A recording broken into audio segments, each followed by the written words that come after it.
غير المغضوب عليهم ولا الضالين. بسم الله الرحمن الرحيم. Assalamualaikum warahmatullahi wabarakatuh. Alhamdulillah rabbil alamin. Wassalatu wassalamu ala asyrafil anbiya'i wal mursalin wa ala alihi wa sahbihi ajma'in. Qala rabbi shrah li sadri wa yassir li amri wahlul 'uqdatan min lisani yafqahu qawli. Subhanaka la ilma lana illa ma 'allamtana innaka antal alimul hakim. Rabbi zidna ilma warzuqna fahma wa la hawla wa la quwwata illa billahil aliyyil azim. Rabbana iftah bainana wa baina qaumina bil haqq wa anta khairul fatihin, amma ba'd. Yang dihormati Fadil Tuan Imam, ahli jawatan kuasa masjid, pegawai-pegawai masjid, pimpinan masyarakat setempat, para ustaz, para ustazah, sidang jemaah muslimin muslimat yang dirahmati oleh Allah Subhanahu wa taala sekalian. Alhamdulillah, syukur pada Allah Subhanahu wa taala kerana dengan limpah kurnia, taufik dan hidayahnya dapat kita bersama-sama pada pagi ini insya-Allah solat fardu subuh dan mengisi sedikit masa. Dan alhamdulillah diberi lagi kita hidup kehidupan buat seketika ini untuk kita menjalankan tanggungjawab kita sebagai hamba Allah Subhanahu taala di atas permukaan bumi ini dan sebagai khalifah Allah Subhanahu taala. Jadi insya-Allah kita menyambung lagi, iaitu perbincangan berkenaan dengan perjalanan hidup Nabi kita Muhammad sallallahu alaihi wasallam dari kelahiran hingga kepada kerasulan. Jadi setelah beberapa kita bincang sebelum ni, semenjak daripada kecil Nabi kita Muhammad sallallahu alaihi wasallam sampailah dengan takdir Allah Subhanahu wa taala, ketentuan Allah, Nabi sallallahu alaihi wasallam mengahwini Sayyidatina Khadijah, Sayyidatina Khadijah, isteri yang pertama Rasulullah sallallahu alaihi wasallam. Kemudian terakhir, seingat saya, kita berhenti di Nabi sallallahu alaihi wasallam menerima wahyu. Nabi sallallahu alaihi wasallam menerima wahyu. Jadi semenjak daripada umur Nabi 35 tahun 35 tahun Nabi sallallahu alaihi wasallam dan selalu beruzlah ketika umur Rasulullah SAW memasuki 40 tahun. Jadi dunia berada di ambang neraka. Manusia makin melangkah ke arah keruntuhan. Tiba-tiba Allah SWT kelihatan cahaya kegemilangan yang dilahirkan suatu peningkatan pada diri Rasulullah SAW. Peningkatan pada diri Rasulullah SAW, iaitu persediaan, sebagai persediaan untuk menerima wahyu, iaitu pelantikan daripada Allah SWT terhadap Nabi Muhammad SAW, Rasul akhir zaman. Bila Nabi SAW berumur 40 tahun, jadi Allah SWT memperkuatkan ataupun meningkatkan pada diri Nabi. Sedangkan Nabi SAW itu sebelum jadi Rasul tu, sebelum diutus menjadi Rasul, memanglah Allah Ta'ala pelihara. Pilihan Allah Subhanahu Wa Ta'ala kan. Seorang yang disebut sebagai Al-Amin, seorang yang mempunyai akhlak yang baik, dan tak ada perkara yang boleh dipertikaikan tentang diri Nabi SAW. Sama ada diri dia, batang tubuh dia, keturunan dia, tak ada yang boleh dipertikaikan. Dan dari sudut kelebihan-kelebihan, ada perkara-perkara yang Allah Ta'ala menolong Nabi SAW sebelum daripada itu untuk menjaga marwah. Kan? Ada perkara yang mencari adat sebelum diutus Rasul dia panggil irhash.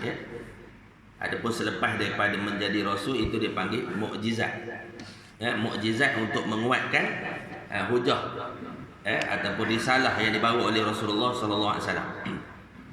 Jadi apabila melihat kekufuran dan jahiliah yang memuncak di kelilingnya, maka Allah SWT menanamkan di dalam diri Rasulullah SAW perasaan ingin beruzlah, mengasingkan diri, jauh daripada gangguan jahiliah, semata-mata untuk mengeratkan hubungan dengan Allah SWT serta mengharapkan kekuatan dan hidayah daripada Allah, daripadanya. Jadi biasalah, dia benda yang baik dia tak boleh bercampur dengan yang buruk, kan? Dia takkan jadi. Takkan jadi benda kebaikan bercampur dengan perkara yang maksiat. Tak jadi. Kalau kita baca dalam Al-Quran cerita tentang Ashabul Kahfi. Ashabul Kahfi, kan? Dorongan untuk menjaga keimanan tu, fitrah yang baik itu dalam diri seorang manusia ni menyebabkan dia menolak kemungkaran, keburukan yang berlaku. Sebab kita baca tu tujuh Ashabul Kahfi, pemuda Ashabul Kahfi tu kebetulan dia bertemu, kan? Bila tanya sebab apa? Sebab lari daripada pemerintah yang zalim, yang melakukan kezaliman, kemungkaran, kan? Kebetulan. Jadi Allah Ta'ala jadikan Nabi kita Muhammad SAW begitulah. Selepas Allah Ta'ala beri tanamkan dalam hati Nabi rasa untuk uzlah. Pergi 2-3 bulan pergi, lepas tu balik ambil bekalan daripada Sayyidatina Khadijah, ambil bekalan pula, pergi pula, kan, berbulan-bulan pula pergi beruzlah, sampailah satu ketika mana Nabi SAW didatangi oleh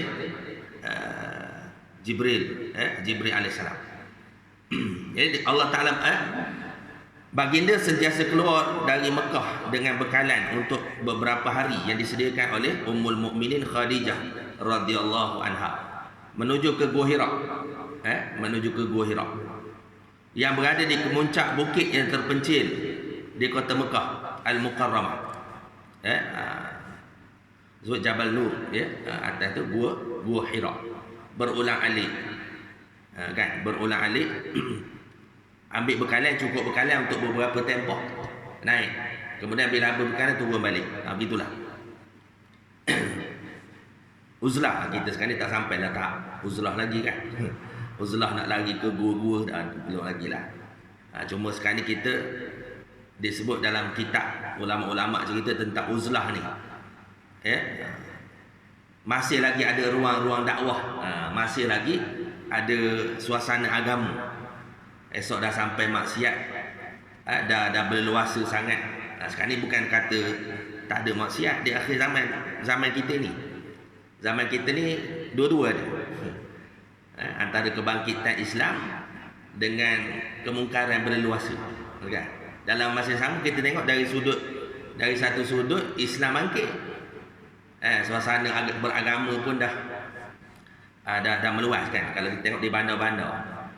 Tapi sekarang saya pergi di kuliah di banyak berganti tempat. Kampung dia terbalik, di kampung-kampung. Macam kita ni masih lagi di jalan utama nak ke bandar, kan? Jadi suasana ataupun mungkin pemikiran daripada bagai-bagai bidang pekerjaan jadi dia lain sikit. Jadi kampung tradisional. Jadi ada juga kampung yang semakin imarah masjidnya. Semakin imarah masjidnya sebab apa? Dengan sebab ramai orang pencen balik ke kampung. Pencen balik kampung buat rumah di kampung, jadi dia bawa pemikiran di bandar. Masa dia kerja dia bawa ke kampung. Dan ada di kampung tu yang bila sebut majlis ilmu ni makin kurang. Kan? Kampung tradisional yang tak ada. Contohnya orang balik ke kampung, orang pencen balik kampung. Jadi itu ya. Jadi antara mutakhir ni antara kebangkitan agama dan antara kemaksiatan itu sama naik. Gitu kan. Jadi berlaku di zaman ketika itu berlaku kemungkaran ya. Maksiat. Lalu mendorong Nabi SAW untuk beruzlah. Uzlah tersebut adalah sebagai satu tarbiyah yang penting kepada Nabi yang bakal menghadapi ujian besar. Ujian besar di dalam perjuangannya. Sehingga kebersihan rohani dan kekuatan hati baginda itu membulatkan keyakinan kepada Allah Subhanahu Wa Taala semata-mata. Di sana terasa alangkah kerdilnya, kecilnya segala penentangan yang hanya terdiri daripada kalangan makhluk. Walaupun kekuasaan besar yang mempunyai singgah sana yang digeruni, tapi semuanya itu tiada erti apa-apa pun kalau menghalang petunjuk ilahi. Apabila terpaut hati yang dikasihkan Allah, maka hidayah yang dikurniakan olehnya tidak boleh dijual beli dan ditukar ganti dengan apa-apa pun. Itulah asas yang kuat kepada penerima amanat yang besar dari Allah Subhanahu Wa Taala untuk sebahagian sejagat, kebahagiaan sejagat.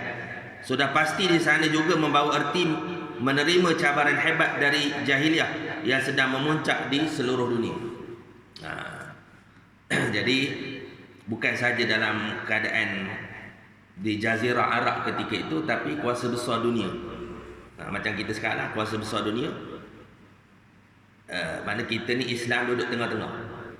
Islam duduk mutakhir ni, Islam duduk di tengah-tengah antara percaturan kuasa besar dunia. Ya, kan? Kita tengok kan sekarang yang di Rusia lah, di China lah, berlaku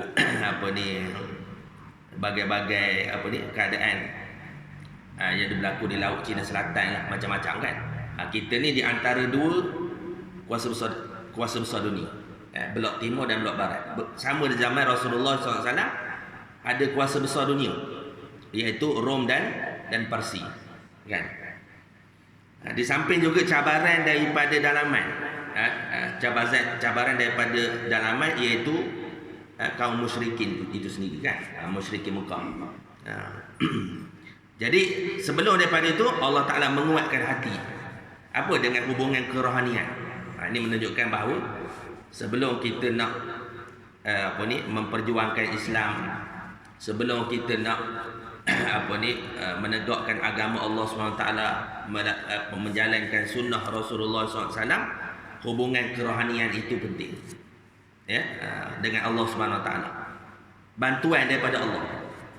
Kalau zaman Nabi itu berlaku kepada Nabi, dia panggil mukjizat, kan? Mukjizat ni menguatkan hujah, menguatkan hujah Nabi untuk menyampaikan risalah. Dalam ada mukjizat pun ramai yang tak ikut. Terang nyata kan. Nabi-nabi dulu pun ada mukjizat. Nabi Musa AS, Nabi-nabi yang terdahulu AS ada mukjizat. Jadi kita umat akhir zaman macam mana nak mendapat pertolongan daripada Allah SWT? Jadi macam mana kederat nasi je. Apa yang berlaku hari ini banyaknya kederat nasi saja, kan, fizikal saja. Tapi amat perlulah hubungan kita dengan Allah SWT.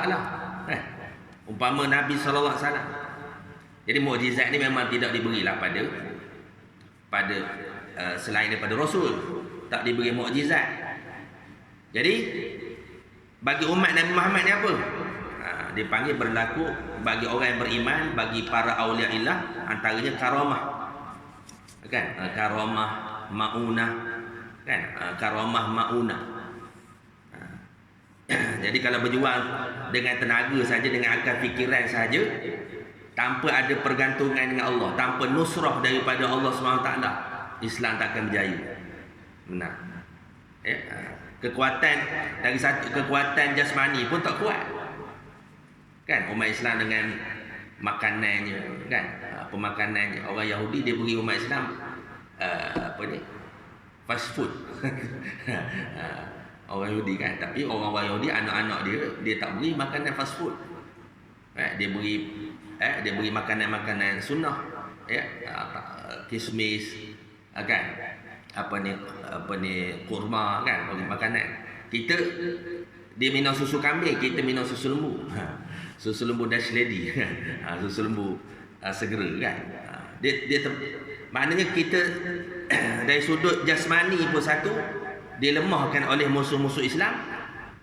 Dari sudut kerohanian kita. Kerohanian kita. Umat Islam dah tak nak bertasawuf. Amalan-amalan kerohanian, membaiki hati, hanya pendakwah-pendakwah, penyampai-penyampai risalah Islam ni hanya disebut oleh Nabi ditengkorokkan saja. Ditengkorokkan. Penceramah masih makin banyak, kan? Orang yang berceramah